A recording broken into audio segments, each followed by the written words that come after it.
मोहम्मद बासित अली है। मैं नारायण संस्था में हिंदी अध्यापक हूँ। मैं आज आपको प्रथम भाषा हिंदी 7वीं कक्षा जो दादी माँ कहानी है, दादी माँ कहानी के माध्यम से जो आपको प्रश्न दिए हैं, विकल्प से परिपूर्ण जो प्रश्न दिए गए हैं, उन प्रश्नों का मैं विश्लेषणात्मक वर्णन करने का प्रयास करूँगा। पहले प्रश्न पढ़ूंगा, उसके बाद विकल्प पढ़ूंगा, उसके बाद उसका उत्तर बताऊंगा।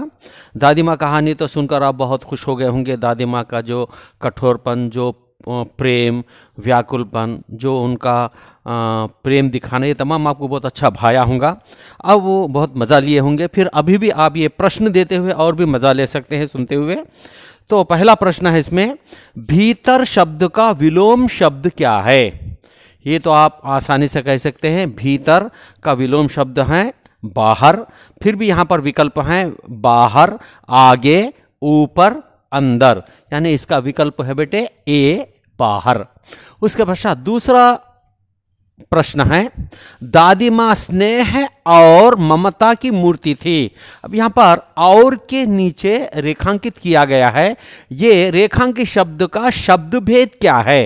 यानी शब्द भेद में संज्ञा है, सर्वनाम है, विशेषण है, क्रिया है, समुच्चय बोधक है, संबंध बोधक है, आखिर कौन सा शब्द है ये? अब यहाँ पर उसके विकल्प हैं संज्ञा, सर्वनाम, संबंध बोधक, समुच्चय बोधक। यानी जब दो शब्दों को या दो वाक्यों को मिलाने वाला कोई शब्द होता है उसको हम समुच्चय बोधक कहते हैं। वो होते हैं और, तथा, इसीलिए, ऐसे शब्द। तो यहाँ पर इसका विकल्प है डी समुच्चय बोधक। उसके पश्चात तीसरा प्रश्न है, कमजोरी प्रत्यय क्या है? प्रत्यय का अर्थ क्या है बेटे? आखिरी में ऐड होना। कोई मूल शब्द को आखिरी में जब कोई शब्द ऐड होता है तो उसको प्रत्यय कहते हैं। पहले ऐड होता है तो उसको उपसर्ग कहते हैं। तो यहाँ पर कमजोर प्लस ई, यानी इसका विकल्प क्या हो सकता है बेटे? ई, सी ई है। उसके पश्चात चौथा प्रश्न है, नौकर स्त्रीलिंग पहचानिए। नौकर, इसका स्त्रीलिंग क्या हो सकता है? यहां पर विकल्प है नौकरानी, मालकिन, मालिन, सुनारिन। यानी नौकर का क्या होता है बेटे? नौकरानी। ओके। उसके पश्चात पांचवा प्रश्न है, आप वहां जाइए। नकारात्मक वाक्य, नकारात्मक का मतलब क्या है? वहां पर मत, ना, नहीं लगाकर उसको हम रोकना है। मत का नकारात्मक मतलब है उसको स्टॉप करने का मतलब, रोक देने को नकारात्मक कहते हैं। तो यहां पर आप देखिए, तो इसका क्या होता है? आप वहां जाइए। क्या कहना हम यहां पर? आप वहां मत जाइए। ओके। तो इसका विकल्प क्या होता है? मत। ओके। तो उसके पश्चात छठा प्रश्न है, मैं चुपके से आंगन की ओर चला गया। कारक पहचाने। अब यहां पर मैं चुपके से आंगन की ओर, से ओर। अब यहां पर क्या है? इसमें से एक कारक है, की एक कारक है। ओके बेटे। उसके पश्चात सातवां प्रश्न है, मैं चल चल कर थक गया। चल चल रेखांकित शब्द क्या है?